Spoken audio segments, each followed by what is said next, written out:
तो hello everyone, कैसे हो आप सब। तो पिछली वीडियो में जो आप सभी ने मुझे प्यार दिया है उसका आप सभी को दिल से धन्यवाद।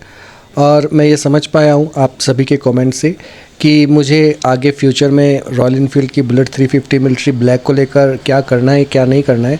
एक्चुअली में मैं बहुत ज़्यादा कंफ्यूज था क्योंकि मैं बार बार सर्विस स्टेशन के चक्कर काट रहा था और वो मुझे जो बता रहे थे उसके हिसाब से तो फिर इंजन वो खोलकर जो इसका स्पेयर पार्ट ख़राब था उसको ही चेंज करना था उन्होंने। पर जब आप सभी के कमेंट्स आए तो मुझे कुछ समझ में आने लगा और मुझे ये भी पता चलने लगा कि अब मुझे आगे करना क्या है। तो ये आप सभी की बदौलत ही है जो मैं आगे डिसीजन ले पाया कि अब मुझे अपना जो इंजन है उसका वो पार्ट ही चेंज नहीं कराना है बल्कि मुझे पूरा इंजन रिप्लेस कराना है। और उसके बाद फिर मैंने कस्टमर केयर को कांटेक्ट किया और जब कस्टमर केयर को कांटेक्ट किया तो वहाँ से मुझे 2-3 और बातों का पता चला जो मैं आपको आगे वीडियो में बताऊँगा। और ये आप सभी का जानना बहुत ज़्यादा ज़रूरी है क्योंकि हो सकता है कि आप सब में से कुछ एक ऐसे लोग हों जो इस तरीके की प्रॉब्लम को फेस कर रहे हैं और उनको भी कुछ समझ में नहीं आ रहा होगा कि उनको आगे करना क्या है, किस तरीके से वो इस प्रॉब्लम को ठीक कर सकते हैं।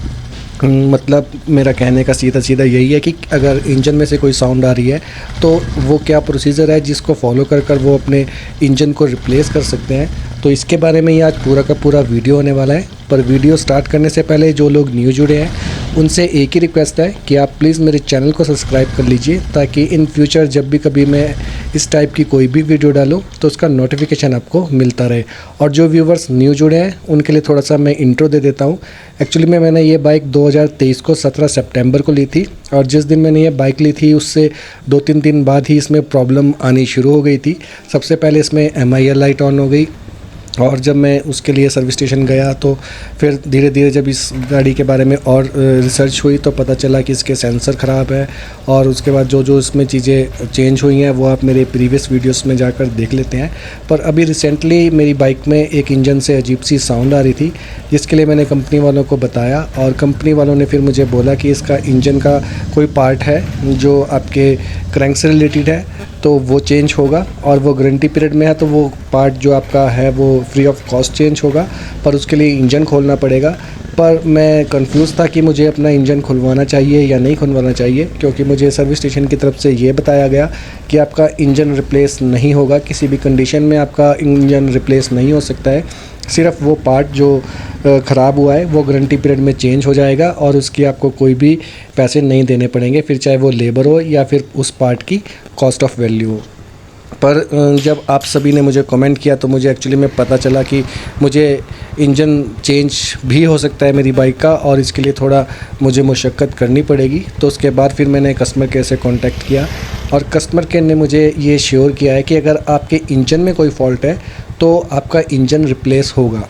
पर उसके लिए उन्होंने मुझे कुछ प्रोसीजर बताया है जो मैं आपके साथ शेयर कर रहा हूँ।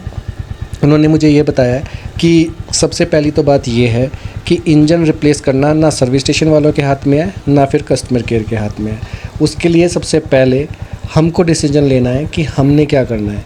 एक्चुअली में उन्होंने मुझे बताया है कि अगर आपके इंजन में भी कोई फॉल्ट है और सर्विस स्टेशन वाले आपको बोलते हैं कि आपके इंजन में से वो स्पेयर पार्ट चेंज होगा जिसकी वजह से इंजन में से साउंड आ रही है तो उसके लिए सबसे पहले आपकी रजामंदी वो सर्विस स्टेशन वाले लेंगे क्योंकि आपकी रजामंदी के बिना आपके इंजन को खोला नहीं जाएगा। अगर वो आपकी बाइक गारंटी पीरियड के अंदर है और उसके इंजन में से कोई साउंड आ रही है और उसको खोलकर रिपेयर करना है, चाहे वो स्पेयर पार्ट चेंज करना है, वो जब तक आपकी परमिशन नहीं मिलेगी तब तक उस पार्ट को वो चेंज नहीं कर सकते। अगर आप एग्री करोगे तभी वो पार्ट चेंज होगा और अगर उस पार्ट की वजह से आपका इंजन ख़राब हो सकता है तो उस कंडीशन में आपकी पूरा का पूरा इंजन ही चेंज होगा। और उन्होंने ये बताया है कि पहले आपकी कंप्लेंट को रजिस्टर किया जाएगा और कंप्लेंट रजिस्टर करने के बाद फिर उसको आगे फास्ट फॉरवर्ड किया जाएगा और रॉयल इनफील्ड की जो टेक्निकल टीम है वो उसको देखेगी और उसके बाद आपकी बाइक का प्रॉपर्ली सर्वे होगा। और अगर रॉयल इनफील्ड वालों को जो उनकी टेक्निकल टीम है वो टेक्निकल टीम आपकी सर्विस स्टेशन की नहीं होगी, वो टेक्निकल टीम जहाँ से भी आएगी रॉयल इनफील्ड वाले उनको खुद भेजेंगे और वो आके सर्वे करेंगे आपकी बाइक का। और अगर उनको लगता है कि आपकी बाइक में एक्चुअली में प्रॉब्लम है और आपका इंजन रिप्लेस हो सकता है तो उसी कंडीशन में आपका इंजन रिप्लेस होगा। और उन्होंने ये बोला है कि अगर वारंटी पीरियड में आपकी बाइक है और इंजन आपका ख़राब है और तो आपका इंजन 101% रिप्लेस होगा। पर उसके लिए कुछ प्रोसीजर है, अब वो फॉलो करना है मुझे। सबसे पहले मुझे सर्विस स्टेशन में जाकर अपनी कंप्लेंट को रजिस्टर करवाना है। उसके बाद मेरी फ़ाइल जो है वो सर्विस स्टेशन वाले आगे फास्ट फॉरवर्ड करेंगे। फिर वो फ़ाइल टेक्निकल टीम तक पहुंचेगी और उसके बाद टेक्निकल टीम आके सर्वे करेगी और सर्वे करने के बाद वो डिसाइड करेगी कि इंजन को रिप्लेस करना है या फिर नहीं करना है। यहाँ पर मेरा एक बहुत बड़ा क्वेश्चन है कि अगर टेक्निकल टीम ये डिसाइड करती है कि इंजन को चेंज नहीं करना है, जब इसके साथ जो और पार्ट है इंजन के जो डैमेज हैं, जो ख़राब हैं, उनको ही रिप्लेस करना है, तो क्या उस कंडीशन में वो इंजन को बगैर खोले वो स्पेयर पार्ट चेंज कर देंगे? और अगर नहीं कर सकते, इंजन को उनको खोलना ही पड़ेगा, तो फिर वारंटी का मतलब क्या रह जाता है? क्यों फिर कस्टमर को 5 साल की वारंटी को एक्सटेंड करने के लिए बोला जाता है? क्यों कस्टमर से पैसे चार्ज किए जाते हैं जब उन्होंने ऐसा कुछ करना ही नहीं होता है? हाँ, ये बात अलग है कि कंपनी का सर्वे करना बहुत ज़्यादा ज़रूरी है, उनको भी मेक श्योर होना चाहिए कि एक्चुअली में ये फ़ॉल्ट है कि नहीं है। पर अगर उनको ये लगता है कि इंजन के अंदर फ़ॉल्ट है, इंजन के अंदर से साउंड आ रही है, तो क्या उस कंडीशन में इंजन को रिप्लेस करना ज़रूरी नहीं है? तो यही मेरी सबसे बड़ा क्वेश्चन है और मैं अब बिल्कुल कंफर्म हो चुका हूँ कि किसी भी कंडीशन में मुझे अपने इंजन को ओपन नहीं करवाना है और कंपनी इंजन को रिप्लेस कर दे, क्योंकि मैंने जब 5 साल की अपनी 5 इयर्स की वारंटी को एक्सटेंड कराया है, तो उसका सीधा सीधा यही मतलब है कि मेरे इंजन को कंपनी रिप्लेस कर दे। इंजन में से जो साउंड आ रही है वो मुझे नहीं चाहिए और इंजन को मैं खुलवाऊँगा तो बिल्कुल भी नहीं। और 3400 किलोमीटर में किसी भी बाइक का इंजन नहीं खुलता है। और यहाँ पर सीधा सीधा मैं आपको एक और बात भी बताना चाहता हूँ। मैं बचपन से ही रॉयल एनफील्ड के सपने देखा करता था। एक्चुअली मैं मेरी ड्रीम बाइक में सबसे टॉप पर जिस बाइक का नाम था वो रॉयल एनफील्ड बुलेट 350 ही थी और है और रहेगी, और मैं किसी भी हालत में रॉयल एनफील्ड को नहीं छोड़ूंगा। ये शायद मेरी किस्मत ही आप बोल सकते हो ख़राब है जो मुझे इस तरीके की बाइक मिली और मुझे ये सब प्रॉब्लम को फेस करना पड़ा। और बहुत से व्यूवर्स मुझसे अक्सर ये क्वेश्चन करते हैं कमेंट कर कि क्या वो 2024 में रॉयल एनफील्ड के साथ जा सकते हैं, क्या उनको ये बाइक परचेज़ करनी चाहिए या नहीं चाहिए। देखिए, मैं आपको सीधा सीधा ये बताना चाहता हूँ और सबसे बड़ी बात यह है कि रॉयल एनफील्ड की जितनी भी बाइक्स हैं उनमें सभी में ये प्रॉब्लम्स नहीं है, और जो अब 2024 के मॉडल आ रहे हैं उनमें तो ये प्रॉब्लम बिल्कुल भी नहीं है। और जो मेरे वाली बाइक थी शायद इसी में ये कंडीशन होनी थी, ये प्रॉब्लम आनी थी और मुझे ये सब कुछ फेस करना था, तो शायद ये मुझे ये वाली बाइक मिली।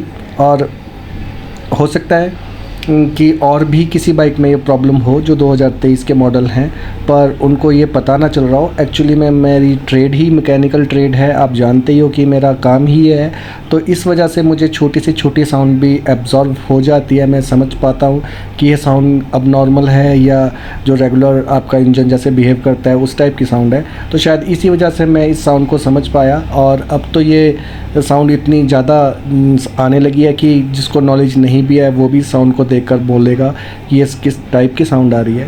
पर मैं अपने व्यूवर्स को ये बताना चाहता हूँ कि आप बिल्कुल बेचिंत होकर रॉयल एनफील्ड के साथ जा सकते हो, और जो 2024 का मॉडल है उसमें इस टाइप की कोई भी प्रॉब्लम नहीं है। ये शुरू में इंजन न्यू लॉन्च हुआ था जिस टाइम मैंने ली थी, तो उस टाइम इसमें कुछ एक बाइक्स थी ऐसी, ये शायद असेंबली डिपार्टमेंट का फॉल्ट बोल सकते हैं आप, जिसकी वजह से ये सब इश्यूज़ आए हैं। और बाकी मैं यही कहूँगा आपको कि आप बिल्कुल रॉयल एनफील्ड के साथ जाइए और आप अपनी राइड्स का मज़ा लीजिए। मेरी वर्कशॉप है तो उसमें बहुत सारे बाइक्स आती रहती है रॉयल एनफील्ड की, और मैं उन सभी में चेक करता भी रहता हूँ कि किसी में ऐसी साउंड तो नहीं आ रही है। तो मुझे जो 2024 के मॉडल हैं उनमें किसी में भी इस टाइप की साउंड नहीं लगी है, और आप बेचिंत होकर रॉयल एनफील्ड के साथ जा सकते हैं और दिवाली बम्पर का फ़ायदा उठा सकते हैं। और जो बाइक्स आपकी ड्रीम बाइक है जो रॉयल एनफील्ड बुलेट 350, उसकी राइड का भी मज़ा लीजिए और अपनी मनपसंद बाइक को अपने घर ले जाइए। तो बेचिंत होकर आप रॉयल एनफील्ड की तरफ जाइए। जिन्होंने बुक करा दी है उनको कंग्रेचुलेशन, और जो बुक कराने वाले हैं उनको बेस्ट ऑफ लक। तो मिलते हैं आपसे फिर एक और न्यू व्लॉग में। जो भी इसके अपडेट्स रहेंगे वो आपको आने वाले व्लॉग्स में मिल जाएंगे। यहाँ पर जिन लोगों को ये नहीं पता है कि मेरी बाइक्स में किस टाइप की साउंड आ रही है इंजन से, उनके लिए मैं यहाँ पर एक वीडियो अटैच कर देता हूँ जो मेरी बाइक का है। उसमें आप समझ पाओगे कि इंजन में से अब नॉर्मल जो साउंड होती है वो किस टाइप की सुनाई देती है। तो ये रहा वो वीडियो।